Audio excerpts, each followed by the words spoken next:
Allez, on va voir des images de ce match J'allais plus parler de triangulaire, mais je me suis dit je vais pas le faire. entre Juvisy et Lyon, avec donc un maillot de Lyon. Très sympathique d'ailleurs, là, très flashy, on les voit bien. Et puis les couleurs habituelles du FCF Juvisy. On va commencer avec un coup franc de Sandrine Soubéran qui va passer juste au-dessus.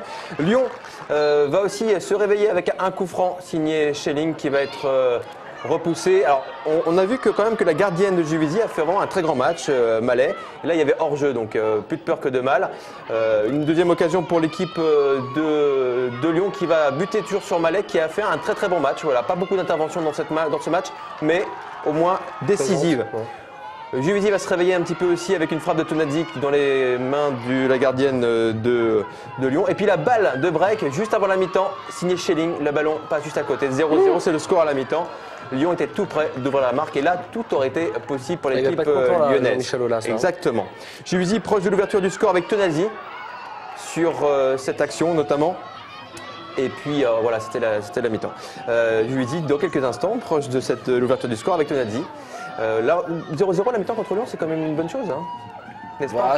Oui, c'est une bonne chose. Maintenant, après, il faut voir ce qu'elles ont eu comme occasion, il faut voir ce qui a été récupéré ou pas. Et puis bon, après, ce qui est plutôt encourageant, c'est quand même que au moment où les joueuses sont peut-être un petit peu en dedans, il y a la gardienne qui est là, quoi. Et voilà le but de Laetitia Tonadzi, 53e minute de jeu, bien lancé en profondeur. Elle bat la gardienne, 1-0 pour Juvisy. C'est déjà un petit exploit pour l'équipe juvisienne. Attention, Lyon était en tête du championnat avec une seule petite défaite un peu surprise à domicile contre une équipe, on va dire, moyenne. Ça a peu arrivé dans une saison.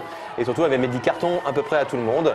On vous rappelle que Lyon est vraiment l'une des toutes meilleures équipes d'Europe. Et c'est vraiment un petit peu le foot industriel de Lyon contre le foot artisanal de Juvisy. Deuxième but, eh bien, 74e minute de jeu. Machard va récupérer la balle.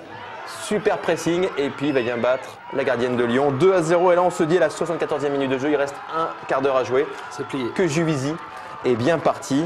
On va voir une action de Lyon sur un corner juste après ce ralenti. C'est quand même un bel exploit quand même de gagner 2-0. On rappelle que la dernière, Lyon avait gagné 4-1. Et à Lyon, Juvisy avait pris 6-0. Ouais, c'est un bel exploit évidemment, mais est-ce que quelque part les Lyonnaises, c'est pareil, hein, c'est comme pour la Ligue 1, c'est la Coupe d'Europe. Est-ce que ce match de Coupe d'Europe, où elles se sont données, parce que c'est peut-être l'intérêt véritable de l'OL, est-ce qu'elles ne payent pas là ces efforts qu'elles ont fournis en Coupe d'Europe? Si, sûrement, parce que perdre 2-0, c'est pas habituel, et non pas que Juvisy soit nettement inférieur, mais bon. On peut se poser la question, quoi.